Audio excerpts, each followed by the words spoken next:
owning a house with a white fence and a happy family inside. It is the pure American dream.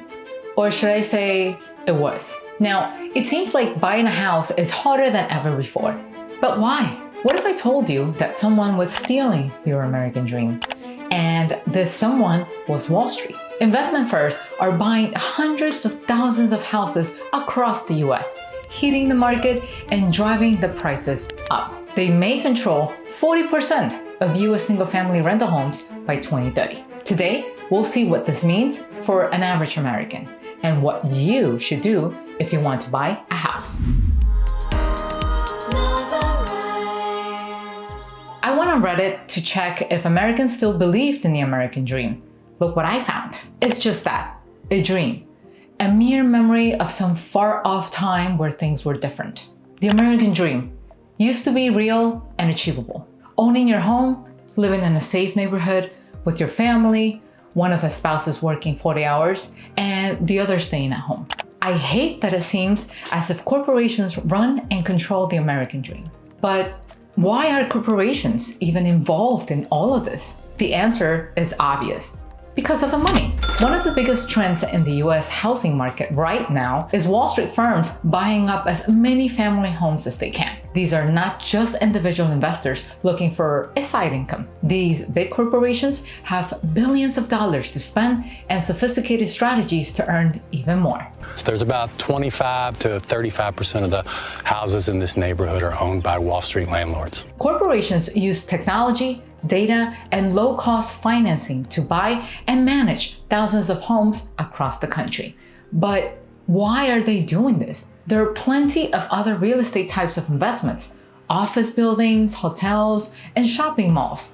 Why are they even investing in single-family homes? Well, there are several reasons for that. The first one is high rental income. Single-family homes can generate higher incomes than apartments and other residential properties. Houses generally seem more appealing to the average American. And obviously, they have more space and privacy, so people are willing to pay more for them. The average annual rent for single-family houses was $19,200 in 2020, compared to $14,400 for apartments. But both saw a dramatic increase of almost 20% in 2 years. Okay, sounds good, but what else makes single-family homes more appealing? Stability, because of the low vacancy rates. In other words, these type of rentals attract more stable and long-term tenants. Another reason single-family homes are always in high demand is their strong appreciation potential. Single-family homes go up in value more than any other asset. Of course, in the last 3 years, the growth was insane. The average price of a house sold increased from $380,000 in Q4 2020 to over $550,000 in Q4 2022. This means a value growth of almost 45%. The current situation might not be the best representation because of the overheated market. Usually, you can't expect this growth in such a short period. Yet, the value of houses increase over time, and it has grown consistently throughout the past decades. Another factor why corporations invest in single-family homes is to diversify their portfolio. And as we've seen, this type of real estate is a stable and profitable investment that gains value over time. Finding investments that are safe enough is a challenging task. As we've seen with the Silicon Valley Bank, SVB, even governmental bonds aren't an option. That's an interesting story, and you can check it out in my other video after finishing this episode, of course. So why are single-family rentals relatively safe to invest in? They aren't too volatile. This means that even when facing crisis, these assets don't lose their value too much. In comparison, the stock market is more volatile. In crypto, these can even lose up to 99.7% of their value in less than a week. Another critical factor we can't ignore is low interest rates. The Federal Reserve has kept interest rates near zero since the pandemic, making borrowing cheap. Maybe even too cheap and for too long. But when you can get easy money, why wouldn't you invest in something that can bring you even more profits? Single-family homes offer attractive returns compared to other investments. According to a report by John Burt Real Estate Consulting in 2020, the average annual return on single-family rentals was 6.6% compared to 3.7% for commercial real estate. Earning twice as much explains why commercial real estate is in crisis now, while single-family homes investments thrive. Some experts even predict a crash worse than in 2008 for commercial real estate. And it's going to be ugly. I mean, it's going to be at least as bad as 08, 09. Another serious reason why the growth of corporate landlords is ringing alarms is a limited supply of new homes. The US has been facing a chronic shortage of new housing for years. In the 1970s, the average number of new entry-level homes constructed was over 418,000, and in 2020, this number dropped to 65,000. The government has estimated that we are short about 4 million homes in this country. This happened due to rising construction costs, labor shortages, land scarcity, zoning restrictions, and environmental regulations. The pandemic only made things worse as lockdowns disrupted supply chain and increased demand for materials. As a result, the inventory of new homes for sale fell to a record low. This means there are not enough new homes to meet the demand from buyers, especially in fast-growing markets where population and income growth are strong. While the supply is low, the demand for single-family homes is rising, especially after the pandemic when many people realized that they needed more space than their apartments. Many also switched to remote work, allowing them to move outside of cities and even to other states. These factors created a perfect foundation for Wall Street firms and institutional investors to enter the single-family rental market. They have virtually unlimited capital, allowing them to outbid and outcompete individual buyers and small landlords. They can also pay all cash straight away. This gives them an unfair advantage and drives up the prices and rent in the market. Besides, corporations use algorithm and AI to analyze market trends, identify undervalued properties, optimize rent, and minimizing vacancies. Most likely, you haven't heard about most of these corporations. They act in silent and simply do their job. Who stands behind what we call corporate landlords then? Well, the world's largest private equity firm is Blackstone Group. It is one of the pioneers and leaders in the single-family rental industry. It launched Invitation Homes in 2012 to buy foreclosed homes after the financial crisis and turn them into rentals. Now, Invitation Homes owns over 80,000 single-family rental properties. The second largest single-family homeowner is American Homes for Rent, with about 50,000 properties. Another rental company out of Canada is Tricon Residential. It owns over 36,000 homes. Banks also get into the single-family housing to secure their finances. For example, JP Morgan, one of the largest US banks, announced investing up to $1 billion to develop build-to-rent homes nationwide. To make this possible, JP Morgan entered a joint venture agreement with Haven Realty Capital. Now, institutional investors own around 2% of all single-family homes in the US. Why is this such a big deal then? 2%? Doesn't seem like a reason to worry, right? Well, not quite. There are 5 essential issues to this. Institutional investors started buying more properties over the last few years. In 2021, these investors purchased a quarter of all the homes sold. Yet, the real issue is that corporate landlords have the most interest in particular states, especially the ones that belong to the so-called Sun Belt. According to Pew, Georgia had the biggest share of investor home sales in 2021 at 33%. Arizona followed with a 31% and Nevada with 30%. Meanwhile, California and Texas both had 29% of home sales to corporate investors. Besides buying more properties, institutional owners are more aggressive. They buy houses all cash and often outbid private investors simply because they have more money. You put a house on the market and within an hour, I'm getting offers full price, cash. Next, a small supply of new housing.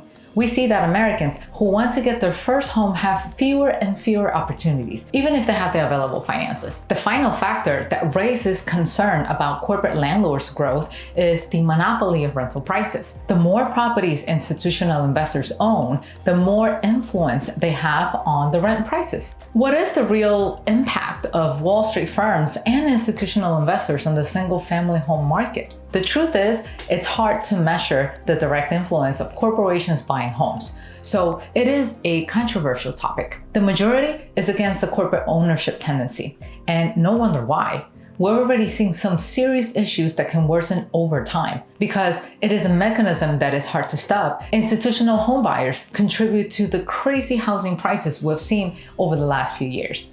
And this situation deepens the inequality where Wall Street firms start controlling segments of the single-family home market. However, it is important to consider both sides of the equation in order to have an objective view of the situation. So, what are the arguments in favor of this trend? Well, some investors are not only buying existing homes, but also building new ones specifically for renting. It creates more housing supply, and this might help ease the extreme shortage of houses we face today. Overall, build to rent, it's a mainly positive trend. Build to rent is growing because people say, well, build me an opportunity because I can't find an existing one. Some investors also offer programs that allow their tenants to eventually buy the homes they rent. These initiatives are called rent to own or lease to own. This might help some renters build equity and credit history over time and transition to home ownership when ready. And of course, people find renting attractive during some periods of life. For example, if they move to a new city, go through divorce, or look for a house to buy. Yet, there is this one thing I keep hearing.